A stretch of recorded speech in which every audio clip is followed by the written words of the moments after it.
Bueno, vamos a seguir con la segunda parte. Había dejado acá unas frases y me gustaría que alguien pudiera también, si quieren agregar algo a las frases que subí de Elena de White, también pueden hacer su aporte.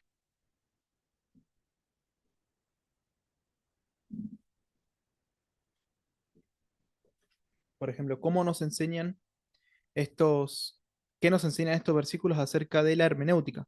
Por ejemplo, estas citas de Elena de White.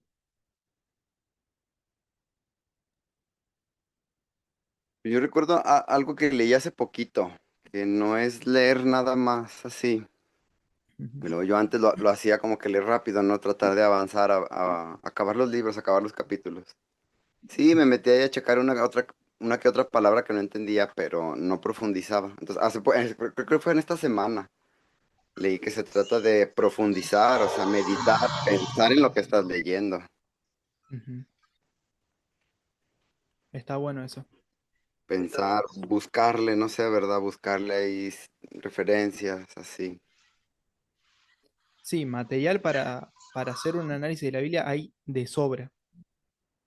No tengo acá las imágenes, estaba buscando imágenes, bueno, diferentes léxicos, por ejemplo, concordancias. Espera un ratito, voy a...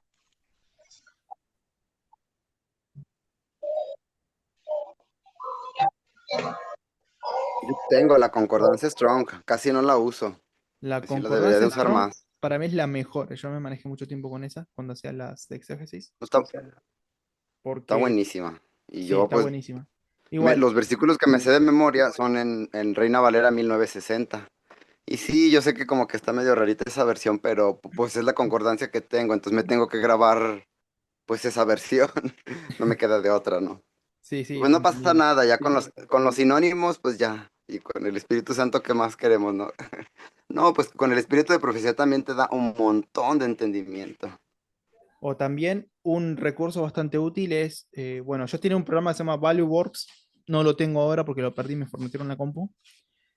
Ese era el programa que yo me manejaba siempre, siempre con eso, porque te daba el texto griego, primero que ahí tenía como 400 traducciones de Biblias, en diferentes idiomas, de cada idioma tenía por lo menos 3 traducciones, y del español tenía como 50, del inglés tenía más todavía.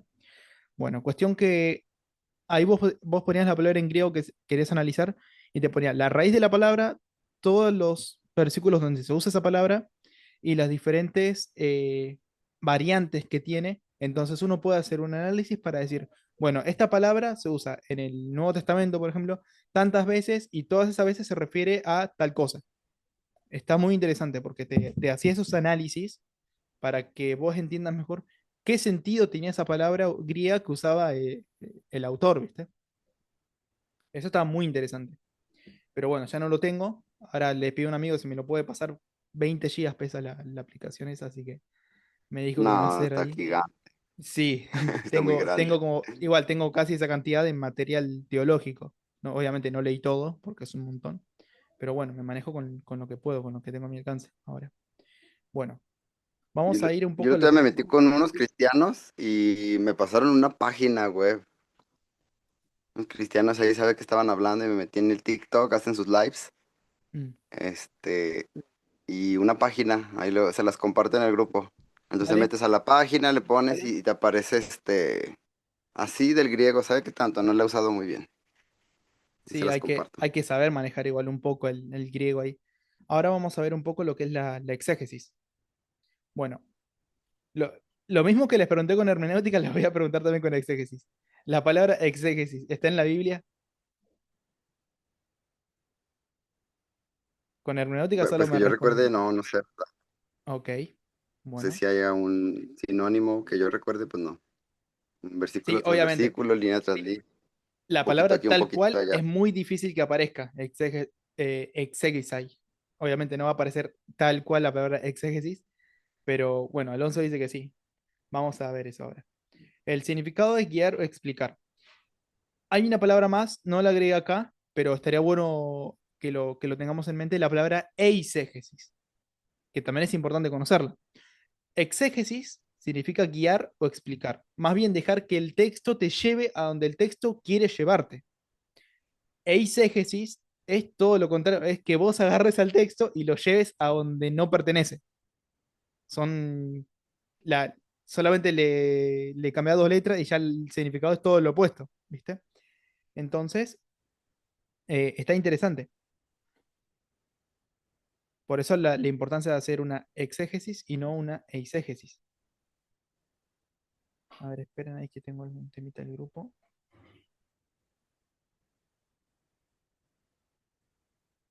Ahí está, ahora sí, seguimos. ¿Qué pasó? Ahí está. El propósito de la exégesis es precisar, entender e interpretar. Acá viene también la hermenéutica, va de la mano con la exégesis. El significado embrionario del texto literario de un autor. ¿Alguien me puede explicar primero esta frase? ¿A qué se refiere con interpretar el significado embrionario del texto literario de un autor?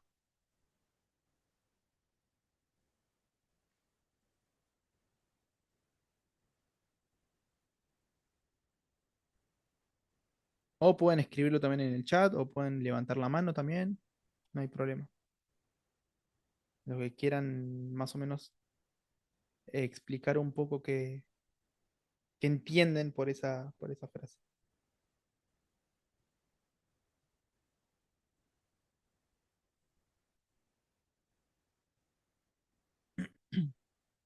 Bueno, cuando hablamos de significado embrionario, básicamente se refiere al significado original.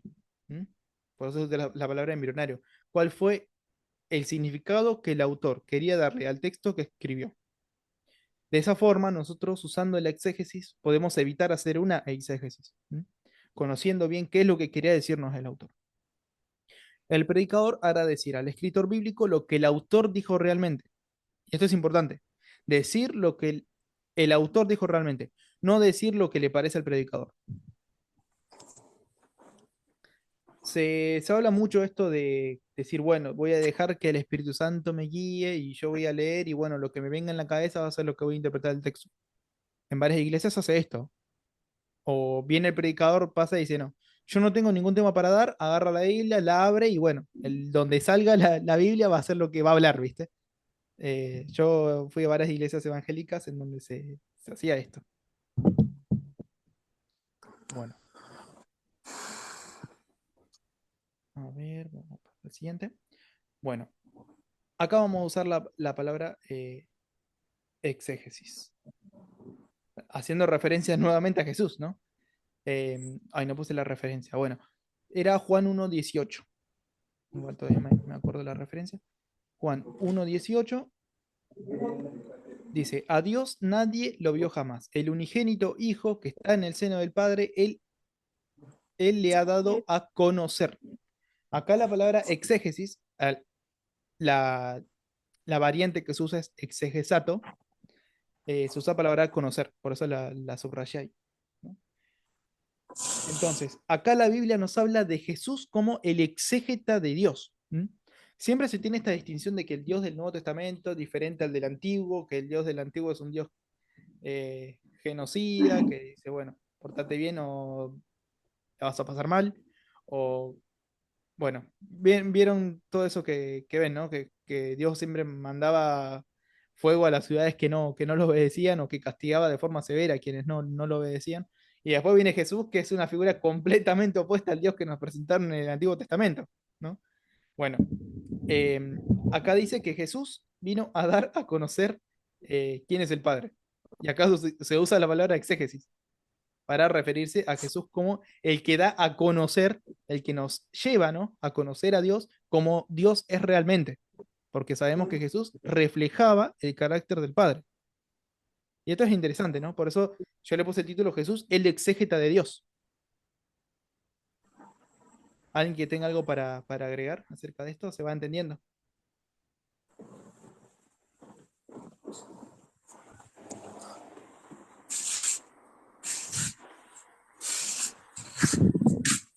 No, pues que ahorita están con que o que no existe el Espíritu Santo o que ni siquiera el Padre, que nada más es Jesús.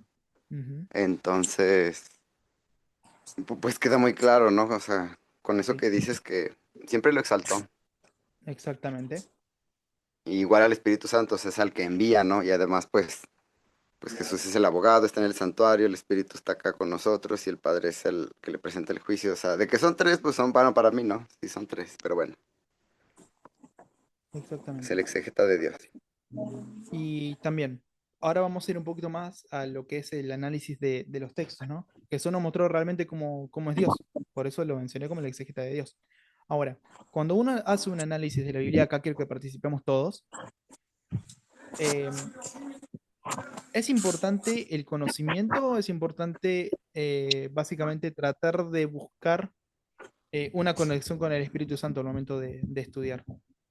Porque a veces uno como que antepone una cosa por sobre la otra, pero también se confunde mucho esta parte del sentimentalismo con la parte espiritual. ¿Se entiende la pregunta?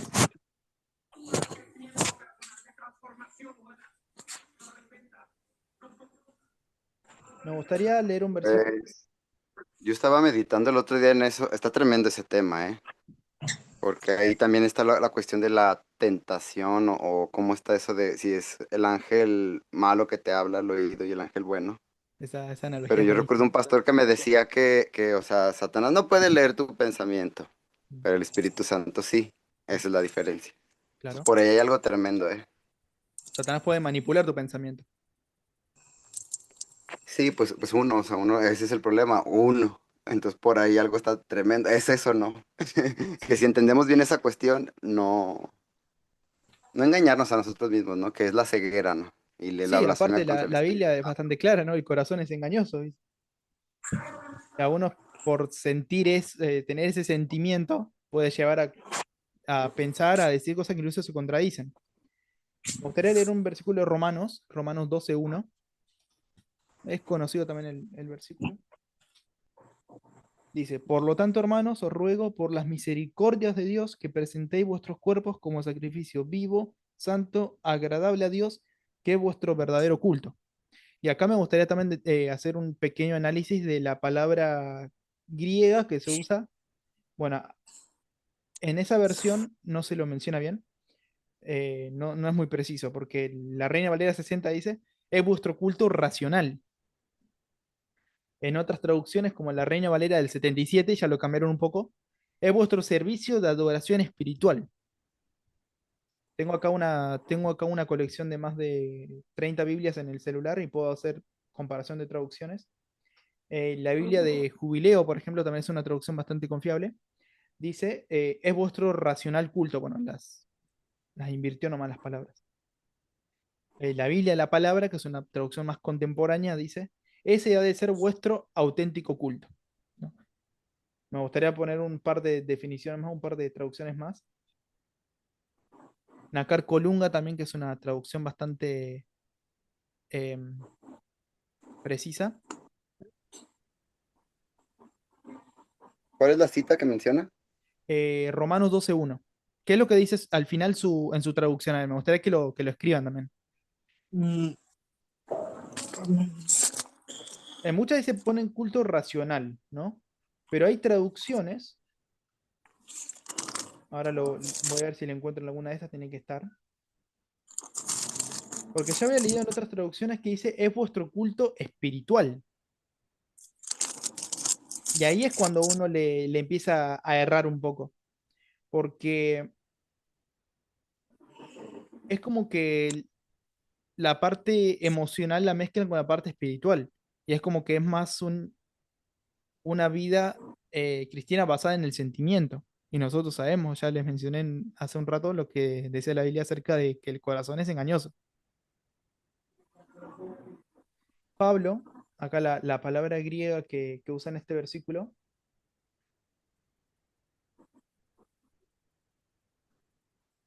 eh,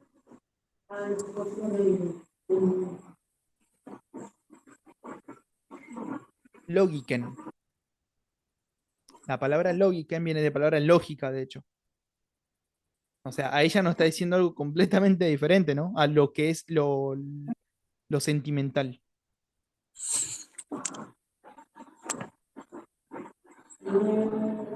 Entonces, cuando hablamos, ¿no? De presentar nuestro cuerpo a Dios, de tener una comunión con Dios, tiene que ser algo más racional, no tanto emocional. Tenemos que poner lo racional por encima de lo sentimental. Esto en muchas iglesias no se aplica, porque siempre se pone la parte sentimental por encima de todo. Entonces, nosotros, como cristianos, ¿no? Como seguidores de Dios, que queremos hacer su voluntad, tenemos que guiarnos por la razón. El Espíritu Santo nos va guiando en la razón. Y tengan en cuenta que el Espíritu Santo actúa en la mente de cada uno. ¿Cuál es la parte donde más, cuál es la parte del cerebro donde se toman las decisiones, por ejemplo? La que nos ayuda, ¿no? A tomar ciertas decisiones. eh, el lóbulo frontal, por ejemplo, la parte del cerebro que siempre es muy importante, ¿no? Para las decisiones que uno toma, para el carácter también de uno. El Espíritu Santo trabaja en la mente, no trabaja en el corazón. Y esto es algo que tenemos que tener muy en cuenta. Exacto, el problema es que no tenemos conocimiento del Espíritu Santo. No tenemos conocimiento de cómo actúa el Espíritu Santo. Aunque la Biblia es bastante clara, ¿no? El Espíritu Santo trabaja en la mente de cada uno. Pero muchos creen que es el que nos... Son esas vocecitas que nos... o que nos llenan de sentimientos, digamos, sobre algo, pero en realidad la Biblia, bueno, es bastante clara respecto a eso. Ahora, creo que acá ya estamos en la última parte. Bueno, en resumen, hermenéutica es interpretar el texto para comprender el mensaje y la exégesis, analizar el texto para explicar el significado. Y acá es donde quiero enfatizar de nuevo la parte de la lógica, del razonamiento, ¿no? De hecho, una de las formas de interpretar los textos, uno de los recursos que se utiliza en la exégesis es el sentido común, porque hay textos que son bastante claros y a veces la gente le busca la quinta pata al gato, ¿viste? Cuando está analizando un texto. O sea, es bastante preciso, pero bueno, le dan tantas vueltas al texto.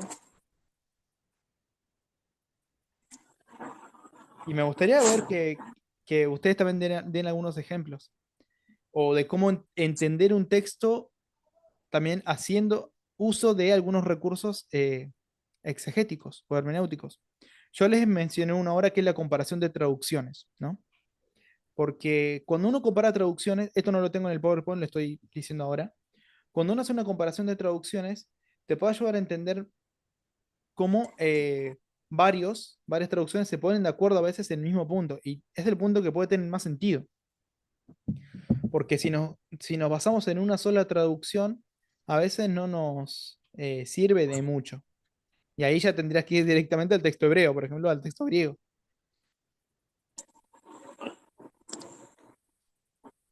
Yo les puedo dar un ejemplo.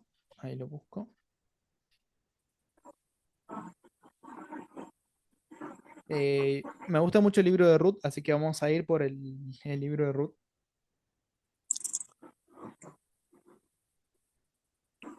Si nosotros vamos a Ruth, por ejemplo, capítulo 3 versículo 9.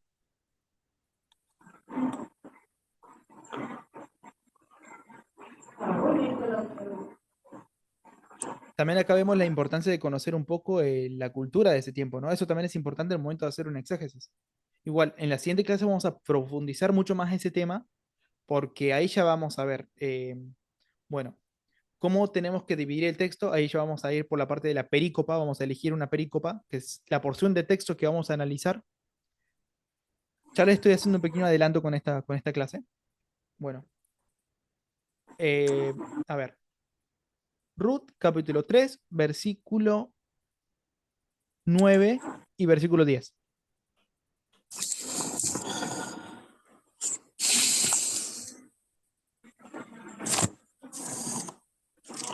Me gustaría que alguien lo lea. Ruth, capítulo 3 versículos 9 y 10.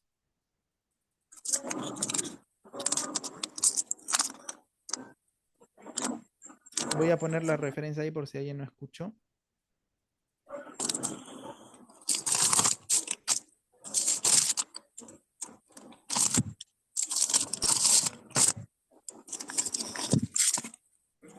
Ahí. Ahora, quien la haya encontrado, me gustaría que lea esos versículos.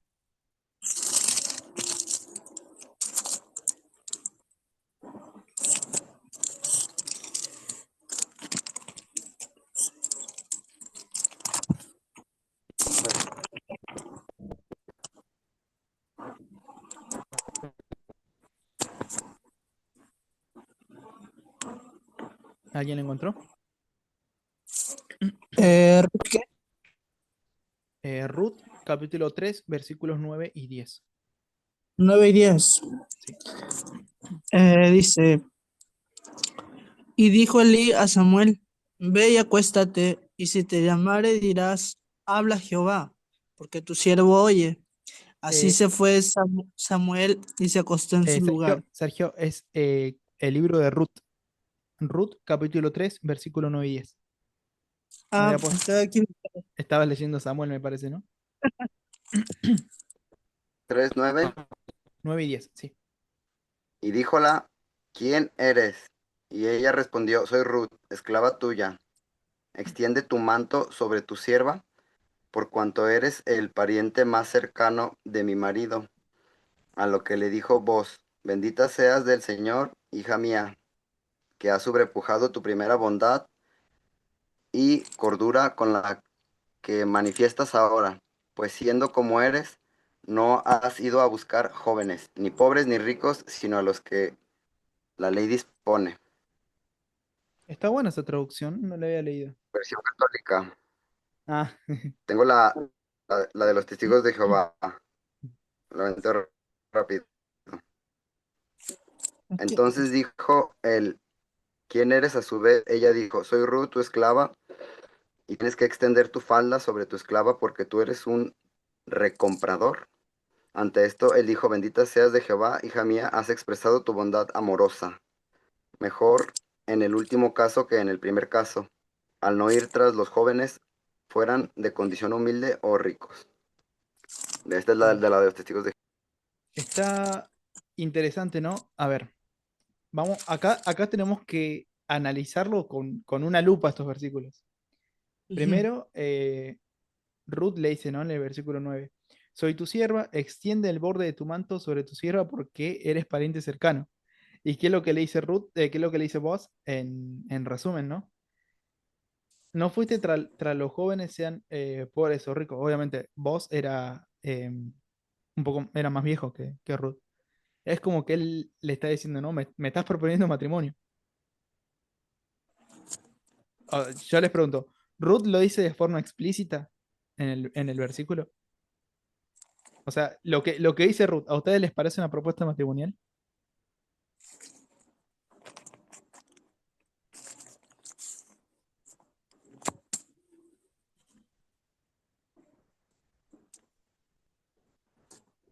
Les leo una traducción más actual. Versículo no 9, Ruth sé, le puede dice, ser. ¿no? Mira, miren esta traducción, miren cómo cambia la nueva Biblia al día. ¿Quién eres? Le preguntó vos. Soy yo, Señor, explicó ella. Hazme tu esposa conforme a la ley de Dios porque tú eres mi pariente más cercano. O sea, que yo sepa, la palabra esposa no estaba ahí, pero bueno, la agregaron acá.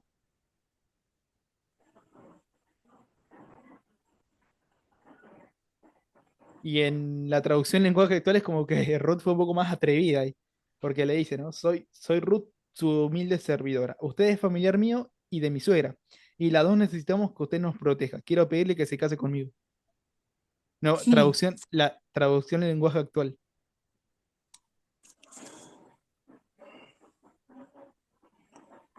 Es muy interesante porque, primero que no parecía una propuesta de matrimonio lo que hace Ruth, y vos lo entendió el toque. Él dijo, ah, mira, no fuiste tras un hombre más joven. O sea, básicamente le está diciendo, ah, te estás pidiendo casar conmigo siendo más viejo que vos. Entonces, bueno, el contexto, ¿no? La importancia de entender el contexto de ese tiempo. Cuando nosotros vemos, por ejemplo, Deuteronomio 24, creo que era, decía que si una persona moría y ya tenía su familia, el hermano tenía que casarse con la esposa de su hermano fallecido. Entonces Ruth vio que ahí tenía la persona más cercana, digamos, que tenía era Boaz. Entonces, para que ella se quedara con la heredad de su familia, tenía que eh, casarse o sea, cumplir esa ley de casarse con el familiar más cercano. Y bueno, acá vemos que dice, extiende el borde de su manto ya que usted es mi redentor, o ya que eres pariente cercano. Y vos lo interpretó de una como que le estaba pidiendo que se case. Pero bueno, en otras traducciones directamente le dice, quiero que te cases conmigo. ¿Ven la diferencia que hay entre las traducciones? Bueno, eso tiene de lindo también Importante. la exégesis y la hermenéutica, ¿no? Cuando uno hace una comparación entre traducciones y se encuentra con estas perlas. A mí me gusta mucho este libro. Es un ejemplo de redención. De hecho, al hablar de redención creo que se menciona una sola vez en el Antiguo Testamento, por lo menos para referirse a una persona así como la redención en sí. Y es muy interesante, les recomiendo leerse el libro de Ruth, hay un montón de cosas lindas que se pueden encontrar ahí. Ahora, ¿quién eligió un texto para hacer un análisis así, digamos? Uno que diga, yo me gustaría hacer un análisis de este versículo.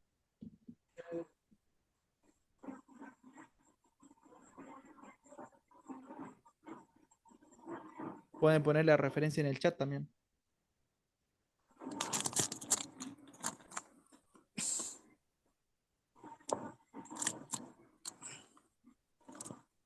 Hoy los hice buscar muchos versículos de ustedes.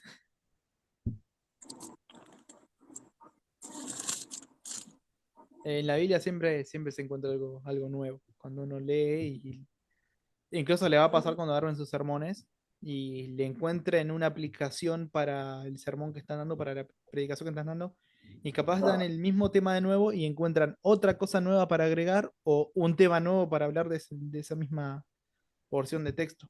Le digo porque a mí me pasó varias veces. Y pueden dar el mismo sermón, pero de otro enfoque.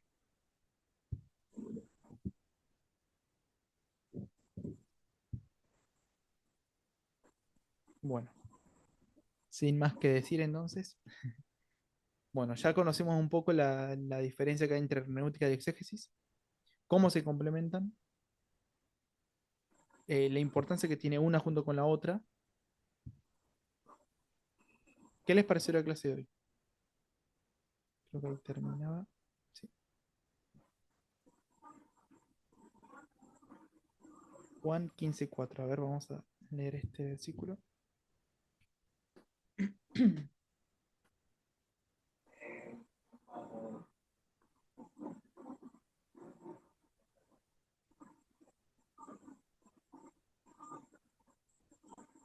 Permaneced en mí y yo en vosotros. Como el pámpano no puede llevar fruto por sí mismo si no permanece en la vid, así tampoco vosotros si no permanecéis en mí.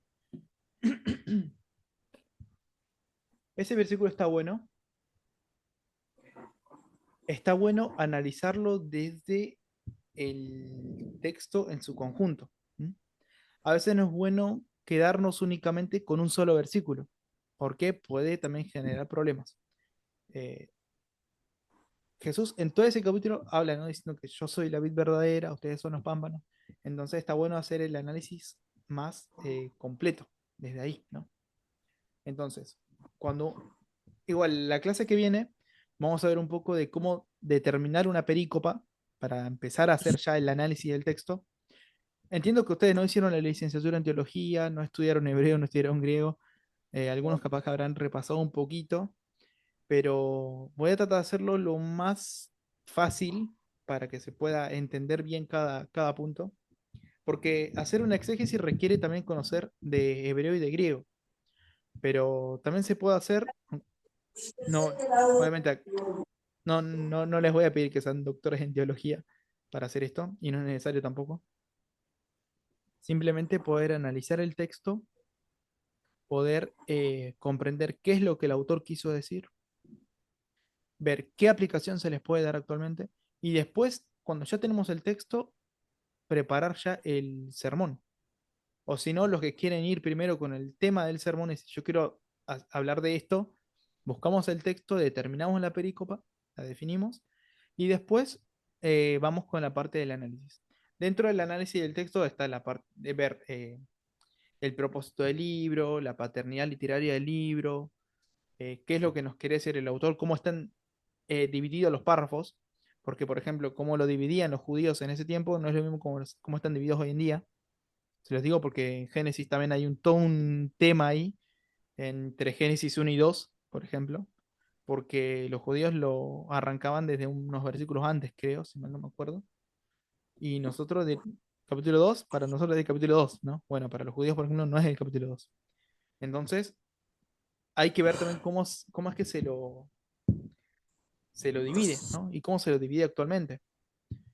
Em, Me gustaría poder dar muchos detalles del tema, pero va a ser un montón. Simplemente voy a tratar de proveerles los materiales como para que podamos hacer un estudio dentro de todo serio. Y bueno, todo eso lo voy a ir viendo en la semana, como voy a ir adaptando bien los temas para que sea entendible. Yo creo que ustedes entiendan cuando están en esta clase. Ah, y ahora se los pregunto, ¿se entendió la clase de hoy? Lo que vimos de hermenéutica, lo que vimos de exégesis. Porque capaz que yo estoy hablando y ustedes no me entienden, ¿no? Yo trato de hacerlo lo más entendible posible. Sí, bueno. Me alegra que se haya entendido entonces, porque siempre el miedo que tengo cuando hablo de un tema es que no se entienda, ¿viste? Y si no se entiende, ya hay un problema. Entonces, buenísimo. Espero que les haya gustado la clase de hoy. Capaz que mañana suba los dos videos. Voy a tener que, no sé si subirlos por separado o unirlos. ¿O cómo sacar provecho de la concordancia que tiene 17 años conmigo? ¿Cómo me gustaría tener una concordancia de Strong? Son unos libros así de gruesos, pero sirven, lo valen. Lo tengo, pero no está tan completo en la compu. Simplemente es como un diccionario. En cambio, en el libro físico te dice en qué versículos aparece tal palabra, y ahí ya te ayuda un montón. Pero bueno, cuando uno hace el análisis en griego o en hebreo, no es tanto irse con todas las palabras, sino las palabras más relevantes. Eso también lo vamos a ir viendo. Me gustaría que alguien que esté acá presente hiciera la última oración para terminar.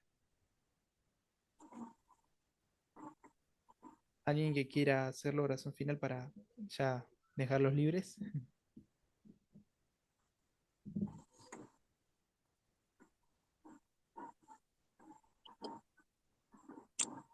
¿Algún voluntario?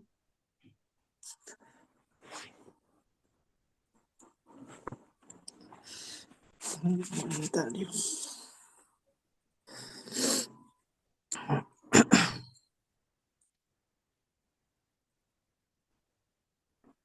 Nadie quiere participar ni siquiera para la oración. Mira, me dejaron hablando toda esta hora y media. Ay, santo. Ya que es un católico. Alonso, te toca. Bueno,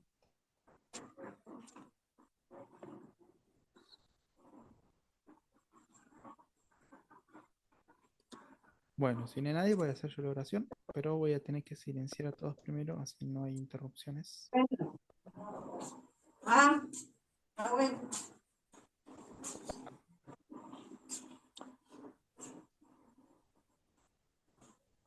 Ahora sí. No me muteé yo solo, ¿no? No. Bueno, ahora sí. Haremos. Queridos separados en los cielos, Señor, te agradezco porque pude impartir esta clase. Señor, te agradecemos porque tú nos guiaste también a lo largo de este estudio. Quiero pedirte una bendición por cada uno de los hermanos que están aquí presentes en esta reunión, Señor. Bendícelos a ellos, a sus familias, y queremos pedirte, Señor, también que nos acompañes en esta semana. Dejamos todos nuestros planes en tus manos, Señor. Te pedimos todo esto en nombre de Jesús. Amén. Bueno, ahora sí, me despido. Nos queda un minuto, pero bueno, ya vamos a cerrar la reunión. ¿Alguien que quiera agregar algo antes? ¿Alguna duda? Si no, ya Muchas podemos. gracias, pastor. No, no soy pastor todavía. Y ¿Cómo que todavía no es pastor? bueno, yo no terminé la licenciatura en teología, así que me falta muy poco, pero bueno, estoy en planes de volver. Lo veré más adelante eso. Pero bueno, lo que tengo de conocimiento es lo que aprendí en la Facultad de Teología. Así que no le estoy enseñando nada raro a los que son adventistas. Se lo digo porque ya me sacaron una vez de un grupo por usar la palabra homilética solamente. Así que, bueno, gracias por sumarse. Espero que también de a poco seamos más personas. Poder llegar a más gente también que quiera aprender. Y nada, esto lo voy a subir en YouTube. Le voy a mandar los dos links porque voy a tener que subirlo dos veces. Así que bueno, sin más que decir, que Dios los bendiga. Cuídense, que duermen esta noche también. Y nos vemos en la siguiente reunión.